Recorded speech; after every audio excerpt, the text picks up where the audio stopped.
ADGP आत्महत्या मामले पर डीजीपी पर एफआईआर दर्ज हुई है। एडीजीपी वही पूरन कुमार आत्महत्या मामले में एफआईआर दर्ज की गई है। डीजीपी शत्रुजीत कपूर के खिलाफ एफआईआर दर्ज की गई है। आईपीएस की पत्नी अमनीत कुमार ने चंडीगढ़ पुलिस में शिकायत दर्ज कराई थी, तो हरियाणा के मुख्यमंत्री ने परिवार को कार्रवाई का आश्वासन दिया था।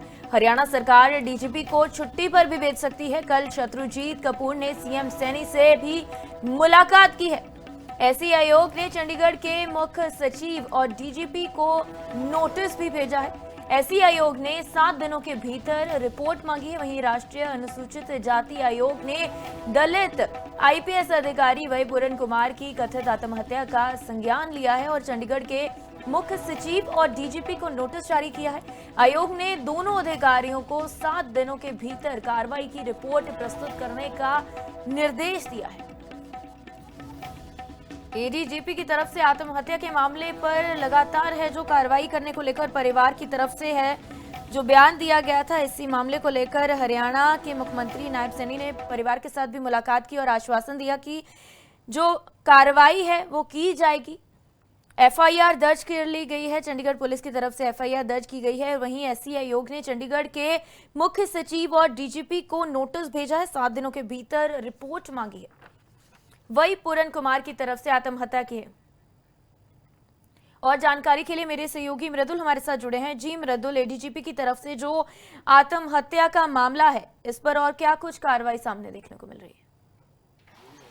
जी बिल्कुल, आपको बता दें कि जिस प्रकार से परिवार ने लगातार मांग की थी कि एफआईआर जो है वो दर्ज हो, उसके बाद ही जो है वे पोस्टमार्टम कराएंगे और उसी को लेकर जो है अब जो है कल रात को एफआईआर जो है लॉन्च कर दी गई है, एफआईआर जो है दर्ज कर दी गई है। इसके साथ ही जो हरियाणा के डीजीपी है शत्रुजीत कपूर, उनका नाम उसके अंदर है। इसके साथ ही रोहतक के जो एसपी हैं उनका नाम उसके अंदर है। तो ये कहा जा सकता है कि जिस प्रकार से कल हरियाणा के मुख्यमंत्री नायब सिंह सैनी ने सेक्टर 24 में आकर उनके सरकारी आवास पर उनकी जो धर्मपत्नी है उनसे, जो अवनीत पी कुमार है, उनसे मुलाकात की थी और ये कहा जाता है करीब आधा घंटे करीब उनकी जो है एक बंद कमरे के अंदर बैठक हुई थी, जिसके अंदर कई जो है उन्होंने हो सकता है कई बातें उन्होंने अपने सामने उनके सामने रखी हुई। इसके साथ एक मांग पत्र भी परिवार द्वारा जो है मुख्यमंत्री को दिया गया था, जिसके बाद ये कहा जा सकता है कि एससी संगठन जो है, कई ऐसे संगठन थे जिन्होंने जाकर शाम को हरियाणा के मुख्यमंत्री से मुलाकात की। उन्होंने भी यही मांग की थी कि जब तक एफआईआर लॉन्च नहीं होगी तब तक जो है वह पोस्टमार्टम नहीं कराएंगे और उसी के चलते जो है कल रात को एफआईआर लॉन्च कर दी गई है।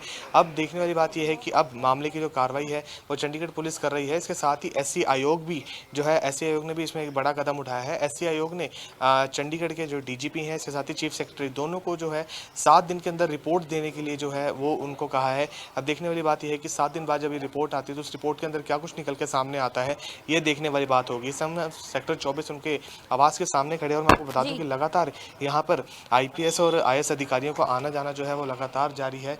तमाम जो एससी समाज के लोग हैं वो लगातार यहाँ पर आ रहे हैं। आईएएस और आईपीएस अधिकारी जो हरियाणा से जुड़े हैं वो यहाँ पर आ रहे हैं और लगातार उनसे जो मुलाकात कर रहे हैं। अब देखने वाली बात यह है कि जिस प्रकार से इनकी जो मांग थी उसको लेकर जो है यहाँ पे सरकार ने काम किया है और अभी ये भी बातें चल रही थी कि हो सकता है कि हरियाणा के जो डीजीपी हैं जो शत्रुजीत कपूर, उनको लंबी छुट्टी पे भेजा जा सकता है। उनके बाद एक कार्यवाहक जो डीजीपी है उनको वहाँ पे लगाया जा सकता है, जिसको लेकर कई वरिष्ठ आईपीएस अधिकारियों के नाम जो हैं वो कतार में नज़र आ रहे हैं। अब देखने वाली बात यह है कि सरकार इसको लेकर क्या कुछ फैसला लेती है, इसके साथ ही और अब परिवार का आगे जाके परिवार क्या कुछ करेगा, ये देखने वाली बात होगी। जी मृदुल, एससी आयोग ने भी चंडीगढ़ के मुख्य सचिव और डीजीपी को नोटिस भेजा है इसके लिए? जी बिल्कुल, आपको बता दें कि एससी आयोग ने भी इसको लेकर जो है एक लेटर भेजा है, जिसके अंदर उन्होंने चंडीगढ़ के डीजीपी और चंडीगढ़ के चीफ सेक्रेटरी को इस चीज़ के लिए कहा है कि वह 1 हफ्ते के अंदर इस मामले की रिपोर्ट जो है वो बनाकर भेजें कि क्या कुछ इसमें आखिर मामला था और किस कारणों के चलते जो है हरियाणा के इतने बड़े आईपीएस अधिकारी ने जो है सुसाइड का इतना बड़ा कदम उठाया है, इसके पीछे क्या कुछ कारण है, इसको लेकर उन्होंने जो है एक रिपोर्ट मांगी है और उसके लिए उन्होंने 7 दिन का समय जो है वो चंडीगढ़ के डीजीपी और चीफ सेक्रेटरी को दिया है। जी मृदुल, इस मामले में एफआईआर दर्ज की गई है और डीजीपी के साथ और कौन से अधिकारी हैं जिनका नाम शामिल किया गया? जी बिल्कुल, आपको बता दें कि जो एफआईआर दर्ज की गई है उसके अंदर हरियाणा के डीजीपी शत्रुजीत कपूर, इसके साथ ही रोहतक के एसपी, उनका इसके अंदर नाम शामिल है। इसके साथ ही आपको बता दें कि जब एफआईआर की यदि बात की जाए, एफआईआर के अंदर काफ़ी कुछ चीज़ें जो है मेंशन की गई हैं, खास करके कि भाई क्या-क्या जो है परेशानियाँ थी, किन कारणों के चलते जो है उन्होंने जो है अपना सुसाइड किया है। सुसाइड नोट की पूरी डिटेल उसके अंदर लिखी है, किस प्रकार से उनको परेशान किया जाता था, कैसे हरासमेंट किया जाता है, इन सारी चीज़ों को लेकर उसमें डिटेल दे रखी है। इसके साथ ही करीब 15 के करीब जो आईएएस और आईपीएस अधिकारी हैं, उनके नाम भी उसके अंदर मेंशन है। तो ये कहा जा सकता है कि जब से ये सुसाइड नोट सामने आया है, तब से आईएएस और आईपीएस लॉबी के अंदर ये कहा जा सकता है कि हड़कंप सा मच गया है कि आखिर ये अचानक से चीज़ें क्या कुछ हुई हैं और किन कारणों के चलते हरियाणा के एडीजीपी ने सुसाइड कर लिया। इस जी समय हर व्यक्ति के मन में यही सवाल है कि आखिर क्या कुछ स्थिति रही होगी, क्या कुछ कारण रहे होंगे जिसके चलते उन्होंने इतना बड़ा कदम उठाया। जी जी। मृदुल, इससे पहले भी कई मामले हैं जिनमें एडीजीपी वही पूरन कुमार का नाम सामने आता था। जी बिल्कुल, ऐसे पहले भी कई ऐसे मामले रह चुके हैं जिसमें ये देखने को मिला कि एडीजीपी वाई पूर्ण कुमार जो हैं वो अपने सीनियर अधिकारियों के साथ उनका टकराव देखने को मिला। फिर चाहे अम्बाला का मामला हो या फिर अभी हाल ही के अंदर जो मामला हुआ है जिसके अंदर उनके ऊपर एक एफआईआर जो है वो वहाँ पर लॉन्च की गई थी, उसको लेकर भी जो उनके सुसाइड नोट है उसके अंदर भी उन्होंने इसको बताया कि एक झूठी एफआईआर उनके ऊपर करवाई गई थी। इसके चलते भी उन्होंने कहा कि उनके ऊपर प्रेशराइज़ उनको करने का उन्होंने आरोप लगाया है बड़े अधिकारियों के ऊपर। और यदि उनके कार्यकाल की बात की जाए तो कई बार ऐसा हुआ है कि उन्होंने कई गंभीर आरोप लगाए हैं अपने बड़े अधिकारियों के ऊपर कि उनके जो बड़े अधिकारी हैं उन्होंने उनके साथ जो है कई बार गलत शब्दों का इस्तेमाल किया है। इसके साथ ही उनके साथ जो है डिस्क्रिमिनेशन किया है। इसके साथ ही उनको मेंटल हरास करने की जो है वो भी कोशिश की गई है।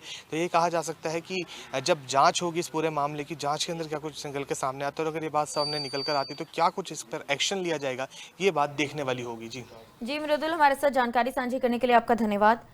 एडीजीपी आत्महत्या मामले पर डीजीपी पर एफआईआर दर्ज की गई है। वहीं पर एससी आयोग ने चंडीगढ़ के मुख्य सचिव और डीजीपी को नोटिस भी भेजा है। 7 दिनों के अंदर है जो रिपोर्ट मांगी गई है। एडीजीपी वही पूरन कुमार पहले भी कई मामलों को लेकर अपने उच्च अधिकारियों के साथ उनके अनबन के मामले हैं जो सामने आते रहते थे। तो एक बार फिर से आत्महत्या का जो लेटर मिला है उसमें भी उन्होंने कई उच्च अधिकारियों का जिक्र किया है।